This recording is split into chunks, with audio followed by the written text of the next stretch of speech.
It is right before September 11th. Is this sick? Is this nuts? That was the reaction to an ad put out by Democrats last week in a race to replace Anthony Weiner. It depicted a plane crossing the Manhattan skyline, and it struck a nerve. Who is running their operation? 10 years after the attacks on the World Trade Center, 9/11 still shapes the politics and public policy of New York. Security issues have taken center stage. Civil liberties, some say, a back seat. Security has become such a dominant concern, it really changes the narrative for how people align themselves politically with respect to what used to be sort of left-right positions on crime and personal security and personal freedoms. Even on the local level, politicos say leaders are often selected with safety in mind. People are running for congressional seats.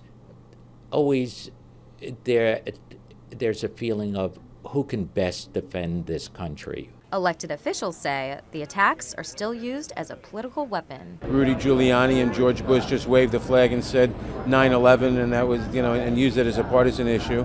That's much less happening much less now, and I hope it will happen less in the future. But some 9/11 references are still considered off limits.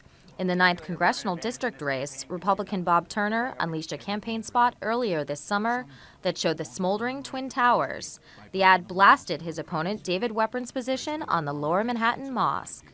It didn't go over well. 9/11 does come into races, but it's principally about the way that people deal symbolically with 9/11. And it's unlikely to change anytime soon. It's certainly a factor in people's minds, and that's why people will question the next mayor on who your police commissioner will be. 10 years after the September 11th attacks, it's unclear when 9/11 won't factor into New York City politics. Experts say it's going to be a very, very long time. Courtney Gross, New York 1.